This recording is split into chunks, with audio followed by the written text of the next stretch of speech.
So retirement's going to be really different for you and I. It could be this year, it could be next year, but it's going to be very different.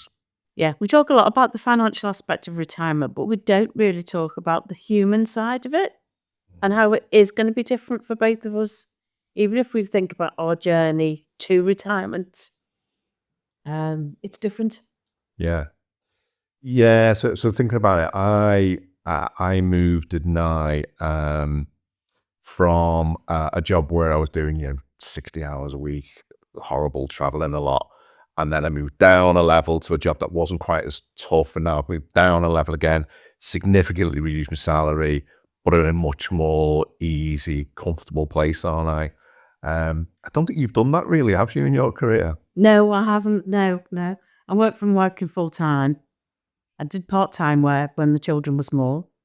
And then for the last 10 years, I'm full time, but maintaining that level of, a job that stretches me. I wouldn't say it's particularly stressful. I wouldn't say, I found it particularly stressful, but it is a stretch. I haven't. And it's still 40 hours a week. Yeah, still 40 hours a week. Yeah. I think as men and women both approach retirement, if possible, it'd be great to be, either have a job which is less intense stress wise or has less hours. I think definitely. I know I've managed to do that at two different steps, haven't I? But I think for you, is that something that's more difficult for women, or is it very particular to us as a couple, do you think? I don't know. I honestly can't answer that. It's you our career paths have been different. You were, as you say, working 60 hours, traveling a lot. I'd never done that, but I'm not slowed down either. But that said, right now I don't feel like I need to slow down. Yeah, well, that's good then, isn't it? Yeah. So I already have slowed down. You're in a position where you felt you really need to, so that's not too bad then. Yeah. Okay. I mean, one of the concerns, isn't it, is that you meet new people, and they say to you, "So what do you do, Tracy?" Yeah. Do you think that's going to be a concern when you? You do worry, don't you? And then when you turn around and say, "Well, I'm retired," are their eyes going to glaze over and go, "Oh, she spends all their days making cakes and drinking tea." But you know what? I've earned retirement. I've worked hard for the last 40 whatever years. I've worked really hard to retire. Just because you're not working, it doesn't mean you're not contributing to society. You can get a new purpose. Your work life doesn't define who you are. Yeah.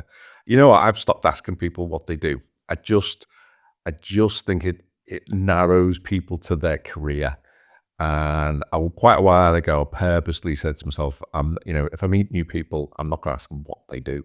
I'll ask them other things about, them and their family and that kind of thing, and what they do as a job. If it comes up, it comes up. If it doesn't, it doesn't, because that's not the defining thing for people. I think in retirement, I completely agree with you.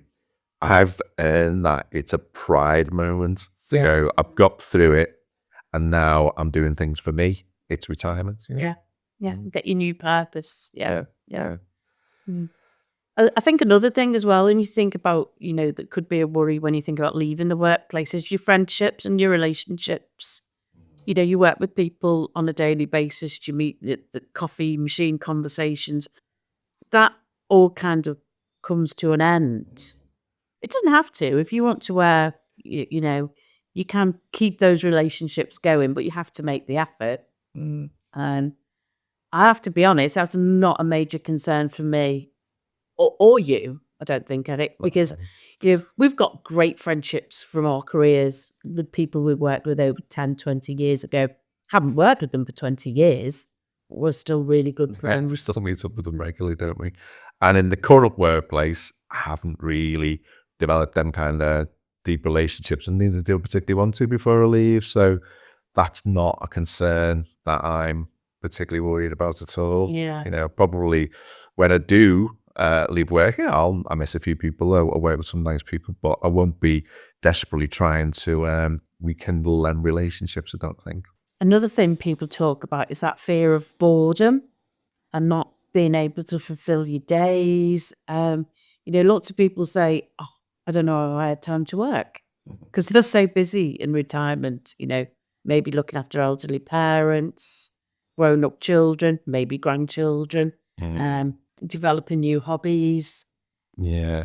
This could be a point where it's very different for men and women.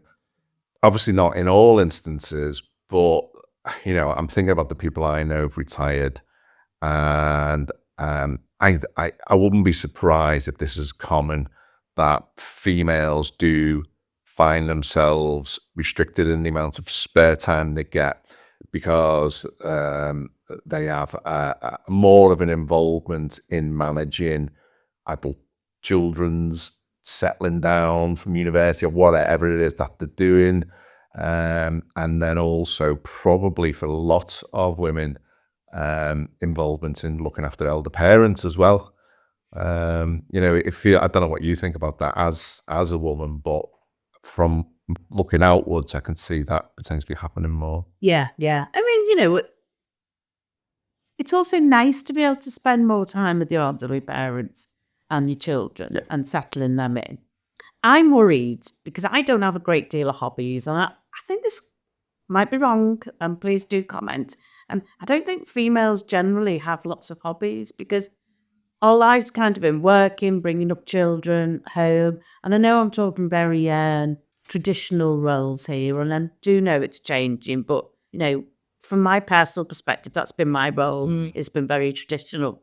I don't have a great deal of hobbies. And I'm thinking, I'm on the hunt for new hobbies. I'm really trying to delve deep inside and think, but what do I really want to do with my time? What can fulfill me? I do know I want to do some charity work. I mean, I love animals.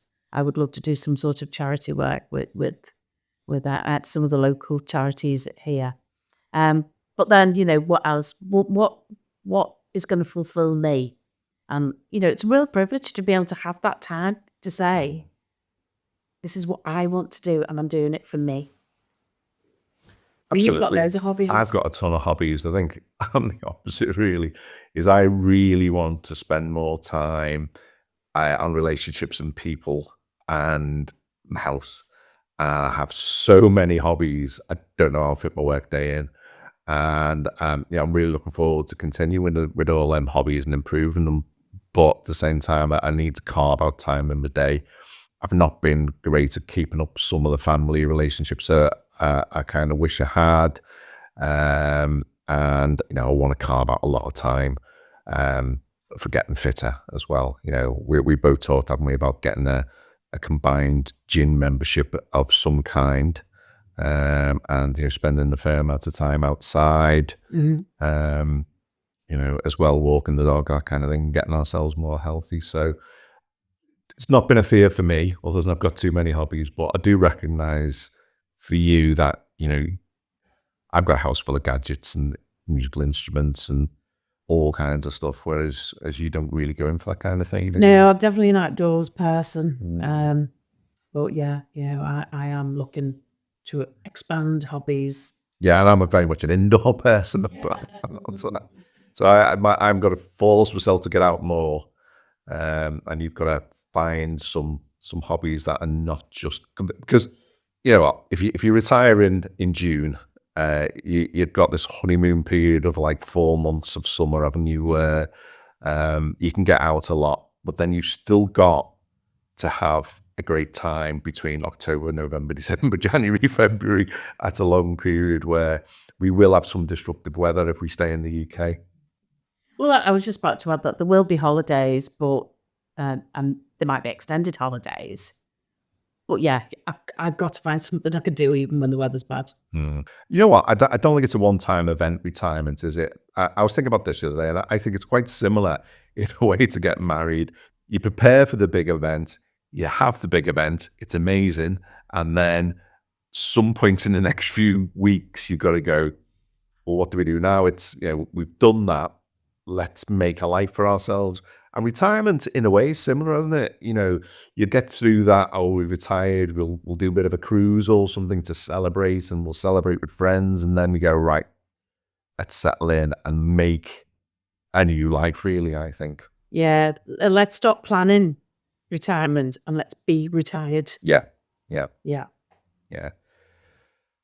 Some people, I find, talk about retirement as if this is giving up, and it's not for me. If I was looking at it this way, I'd say throughout my career, I've been too busy to change the world. I'm not someone who's always wanted to change the world, but if I wanted to change the world, it couldn't have been while I was working 60 hours a week. Now, when I'm not working 60 hours a week, if I choose that I want to change the world, I've got the time to do it and no excuse. Yeah, yeah. And choose where and how to make an impact Yeah. rather than focus on earning a living. Yeah. It's all about that change of purpose. I don't believe it to, it is a stepstone into a different phase of your life, but by no means the end. Yeah, Yeah. yeah. Mhm. Changing the world when I was 20 probably looked like becoming a Richard Branson and, maybe getting involved in political causes that had big impact on the world. But changing the world for now, me, means changing the world of the people that live around me. It's changing the world for the better for my kids, changing the world for the best for my family and my friends and my next door neighbours. They're where impacts are really made, I think. Elon Musk, has created a great car maybe, but what are his personal relationships like? Does he leave people feeling better about themselves? No. For me, it's a lot more than being a top entrepreneur, changing the world. That's a really nice sentiment. I like that. Mhm. So 2025, we made it here. Let's make it to the end, hey Trace. Yeah. And See where we are. thanks to everyone for tuning in. We are gonna keep up with the videos this year. It's a big year for us. Retirement's in the headlights now, and we want to keep you up to date with what's going on with us. And hope to see you on the next one. Bye, guys. Thank you.